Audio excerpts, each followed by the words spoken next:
আসসালামু আলাইকুম রহমতুল্লাহ। হ্যালো বন্ধুরা, কেমন আছেন সবাই? অনলাইন স্কুলের পক্ষ থেকে আমি ওবায়দুল হক আপনাদেরকে স্বাগতম জানাচ্ছি আরেকটি নতুন টিউটোরিয়ালে। আজকে আমরা বুটস্ট্র্যাপে স্পিনার নিয়ে কাজ করব। বুটস্ট্র্যাপে স্পিনার কিভাবে কাজ করে এই বিষয়টি আজকে আমরা দেখব। চলুন শুরু করছি। আমরা সাবলাইম টেক্সট ওপেন করে নিচ্ছি। সাবলাইম টেক্সট ওপেন করার পর এটা একটু ব্রাউজার দিয়ে দেখে নেই। আমরা বুটস্ট্র্যাপের এই প্রোগ্রেস বারটা দেখেছিলাম, আপনারা জানেন গত টিউটোরিয়ালে। তো আমি এগুলোকে রিমুভ করে দিচ্ছি, এখান থেকে সবগুলো রিমুভ করে দিচ্ছি।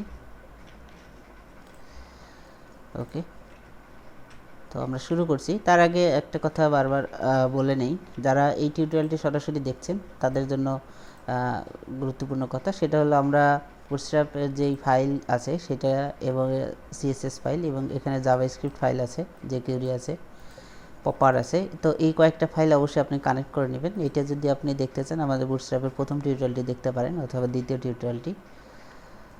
ওকে, তো শুরু করছি। দেখুন, আমরা একটা ক্লাস নিচ্ছি, ক্লাস স্পিনার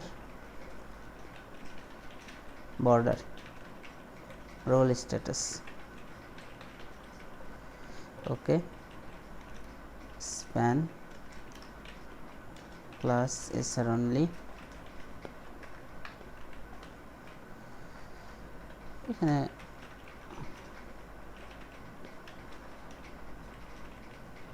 লোডিং। তো ওকে, আমরা একটু এটাকে ব্রাউজার দেখুন দেখি। তো দেখুন এই যে রোল, আমরা এইভাবে স্পিন করছে, দেখুন খুব সুন্দর করে। এইটাকে আমরা সাইজ বড় করতে পারি। এটা মূলত একটা টেক্সটের মতো কাজ করবে। এখানে টেক্সট কালার ইউজ করলে আমরা এটাকে বিভিন্ন কালার নিয়ে আসতে পারবো। তো আমি বাকি আরও কিছু এখানে নিচ্ছি। দেখুন এখানে টেক্সট কালার দিব, টেক্সট, আমি এটা সাকসেস দিচ্ছি। এরপরে text danger, text warning,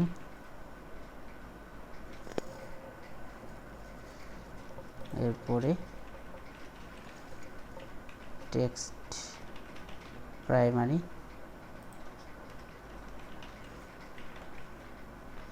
dark. এই মূলত আরও কিছু হয়তো আরও দু একটা আছে। তো দেখুন এই যে এরকম সুন্দর করে কিন্তু এই হচ্ছে, ঠিক আছে। এরপরে এটা তো গেল কালার। আমরা এখান থেকে আরও একটা করতে পারি, সেটা হলো গ্রোয়িং। এইটাকে আমি একটু এখানে একটা হরিজন্টাল রো নিচ্ছি। দেখুন এখান থেকে একটা হরিজন্টাল রো নিলাম। ওকে, তো আমি এখান থেকে আর একটা নিচ্ছি, এখানে কপি করছি, স্পিনার, এটা গ্রো জিরো। তো আমরা এটা আপাতত দিচ্ছি না, রিমুভ করে দিই। ওকে, বাকি কাজ সব ঠিক থাকবে। তো দেখুন এই যে একটা এটাও একটা স্পিন, ঠিক আছে। তো এটাও কিন্তু এইরকম টেক্সটের মতোই কাজ করবে। আমি সবগুলোকে কপি করছি, দেখুন এখানে এটা সহ কপি করছি এবং এই টেক্সট এখানে যে বর্ডার আছে, স্পিনার বর্ডার, তো আমি সবগুলোকে সিলেক্ট করছি, জিরো। এখন দেখি, রিলোড। এখন দেখুন,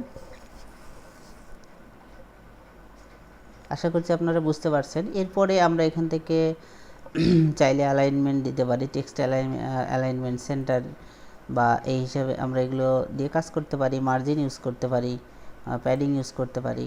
আমি সাপোজ এখানে বা এইটাতে মার্জিন ইউজ করছি, margin 4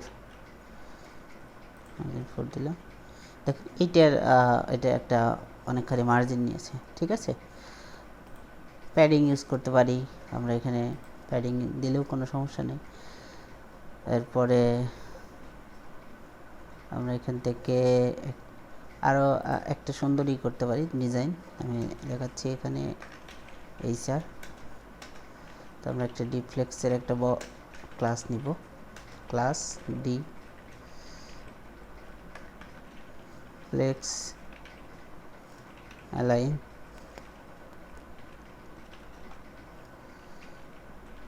Thames center. Okay, bold করে নিচ্ছি, লোডিং। আমি class spinner border margin left auto.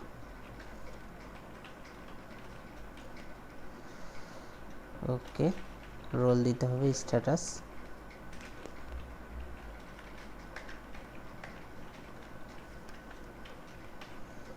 Area hidden true.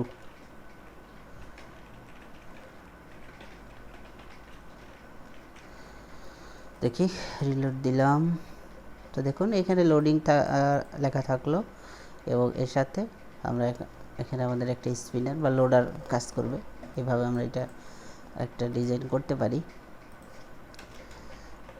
এরপরে ফ্লট দিয়ে তো আমরা যে কোনো দিকে নিতে পারি, স্পিনার এখানে ফ্লট। তো আমি এখানে আরেকটাই নিচ্ছি, দেখুন এখান থেকে টেক্সট ডার্ক, সেটা হোক সমস্যা নেই। আমি এখানে ফ্লট রাইট। ওকে, দেখুন এটা ফ্লট রাইট। হ্যাঁ, তো আমি এটাকে যদি লেফটে দেই বা যদি নাও দেই, বাই ডিফল্ট এটা ফ্লট লেফট থাকবে, তো আমরা ফ্লট ইউজ করতে পারছি। এরপরে এখানে টেক্সট অ্যালাইন সেন্টার ইউজ করতে পারবো। টেক্সট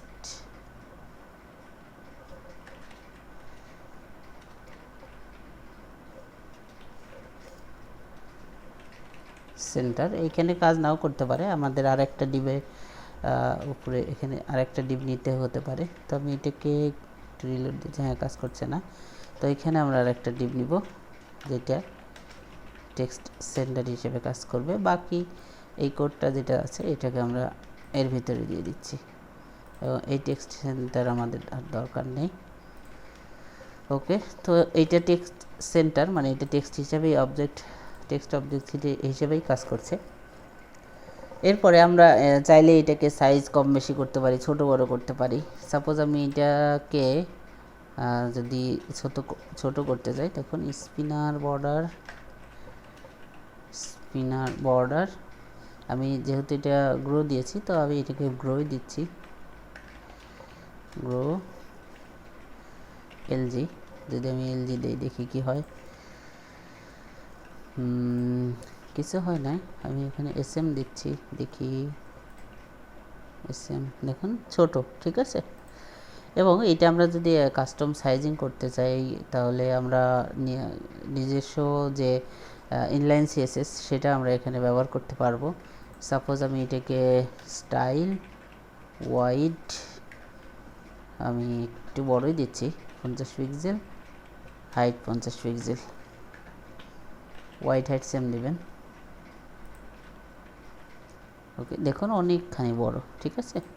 আর এখানে তখন আর এটা দরকার হবে না, এই ক্লাস আমরা রিমুভ করে দিচ্ছি। ওকে, তো এইটা সেম জিনিসকে আমরা আচ্ছা এখান থেকে আমরা এই সেন্টারটা রিমুভ করে দেই। ওকে, এরপরে আরও একটা নিব আমরা, এইটা দিব, আমরা এখানে বর্ডার ইউজ করব, স্পিনার বর্ডার। ওকে, তো দেখুন একটা বড়, দুইটাই বড়, অনেক বড়। এবং টেক্সট আমরা এখান থেকে একটা ডেঞ্জার করে দেই, তাহলে দেখতে সুবিধা হবে। হ্যাঁ, একটা লাল এবং একটা কালো। তো আশা করছি আপনারা বুঝতে পারছেন। এরপরে আরেকটা বিষয় দেখাবো, সেটা হলো আমি এটা আর একবার কপি করছি এখান থেকে। ওকে, তো আমি চাইছি যে এটা একটা বাটনের ভিতরে আমি দেখাবো, সেক্ষেত্রে আমি কি করতে পারি। তো আমি একটা বাটন নিলাম, বাটন নেওয়ার পরে এরপরে আমি এটাকে বা আমি এখান থেকেই কাজ করছি। দেখুন আগে একটা বাটন তৈরি করি, button info, type button disabled. Okay, তো এরপরে আমরা একটা স্পিনার নিব, এখান থেকে স্প্যান নিলাম ক্লাস স্পিনার বর্ডার এসএম। এরপরে আমাদের একটা রোল দিতে হবে, রোল স্ট্যাটাস এরিয়া হিডেন দিতে হবে, এরিয়া হিডেন ট্রু। ওকে, এরপরে আমরা একটা টেক্সট দেব আর একটা স্প্যান নিব, span class SR only loading. Okay, আমরা এখানে বা এইটাকে দেখি এখন কি হয়। অর্ডার এসএম স্ট্যাটাস আমরা বাটন দিয়েছি, এটাকে রিমুভ করে দিচ্ছি এখান থেকে, রিমুভ। তো দেখি কি হয়। দেখুন একটা বাটনের ভিতরে কিন্তু আমরা এটা পেয়েছি, ঠিক আছে। যেহেতু আমরা এটা ডিজেবল করে দিয়েছিলাম এই জন্য এটা ডিজেবল আকারে আছে। তো আমরা এই যে এখন এটা কিন্তু ডিজেবল আর নেই, এটা এখন বাটন। তো আমরা চাইলে এই টেক্সটটা এখানে দিয়ে দিতে পারি। সাপোজ আমি এই লোডিংটা আমি এখানে দিয়ে দিচ্ছি এখানে। ওকে, তো দেখুন বাটন লোডিং। আমি চাইলে এটাকে কপি করতে পারি, কপি করে আমি এখানে স্পিনার বর্ডার এটাকে গ্রো করে দিতে পারি। ওকে, রিলোড। তো এই যে দুইটা বাটন, একটা স্পিনার বর্ডার আর একটা স্পিনার গ্রো। তো আশা করছি আপনারা বুঝতে পারছেন। এইভাবে আমরা কালার করতে পারছি, প্যাডিং ইউজ করতে পারছি, মার্জিন ইউজ করতে পারছি, এরকম সুন্দরই করতে পারছি, এরপরে বড় করতে পারছি, ছোট করতে পারছি, আবার বাটনের ভিতরে ইউজ করতে পারছি। আমরা চাইলে কিন্তু ফর্মের ভিতরে যে আমরা ফর্ম বিভিন্ন ফর্ম বা সার্চ যে আইকনগুলো, সেখানেও কিন্তু এই বিষয়টা আমরা অ্যাপ্লাই করতে পারবো, ঠিক আছে। তো যাই হোক, আমরা এইটা একবার অবশ্য দেখে নিতে পারি। তো আমাদের এটা করার জন্য যেটা করতে হবে, প্রথমে আমরা একটা ইনপুট গ্রুপ নিব, এখানে একটা ডিভ নিব, ক্লাস ইনপুট গ্রুপ। ওকে, এরপরে আমাদের একটা প্রিপেন্ড নিব, প্রিপেন্ডে নিতে পারি আমরা, অ্যাপেন্ডেও নিতে পারি, এটা আপনারা জানেন। ডিভ ক্লাস ইনপুট গ্রুপ, যেহেতু আমরা আগে ইউজ করছি সেহেতু আমরা প্রিপেন্ড ইউজ করব। এবং এখানে আমরা এই যে স্পিনারটা আছে এইটা আমরা এটা ইউজ করতে পারি। দেখে এখানে দিয়ে দিলাম। ওকে, এটা ছোট, যাই হোক আমরা এটা দেখছি পরে। এরপরে আমরা ইনপুট টাইপ টেক্সট, নেম থাকলো, আমরা এখানে একটা ক্লাস ইউজ করব, ফর্ম কন্ট্রোল। তো দেখি কি হয়, রিলোড। সরি, এখানে আমাদের একটা ক্লাস মিস গেছে। আমরা এখানে যে এটা ইউজ করেছি, এখানে আমাদের ইনপুট গ্রুপ টেক্সট ইউজ করতে হবে, ইনপুট গ্রুপ টেক্সট। দেখি কি হয়, রিলোড। হচ্ছে না, যাই হোক এটাও হবে, যদিও মুখ্য বিষয় না আমাদের এটা। আমি একটু এখানে স্পিনার, সরি এটা এখানে আমরা না দেই, এটা যদি এখানে দেই, যদিও এটা অবজেক্ট, হ্যাঁ এখন ঠিক আছে। তাহলে হলো বিষয়। আমরা যদি এই সাইডে দিতে চাই সেক্ষেত্রে আমরা যেটা করতে পারি, দেখুন আমি এখান থেকে এইটাকে কপি করছি, কপি করার পরে এটা এখানে দিচ্ছি। প্রিপেন্ড না, আমরা এটা এখন অ্যাপেন্ড ইউজ করব, অ্যাপেন্ড। এবং এইটাকে আমরা গ্রো ইউজ করব না, আমরা বর্ডার ইউজ করছি, দেখুন বর্ডার। ওকে, তো দেখুন এই সাইডে বর্ডার যেটা আর এটা গ্রো। তো এখানে আমরা আমাদেরই যেই ইউজারেরই সেটা আমরা কিন্তু এখানে লিখতে পারছি। তো আশা করছি আপনারা বুঝতে পারছেন। যদি বুঝতে সমস্যা হয় অবশ্যই আমাদের কমেন্ট বক্সে জানাবেন, আমরা যথাসম্ভব আপনাদেরকে ফিডব্যাক দেওয়ার চেষ্টা করব।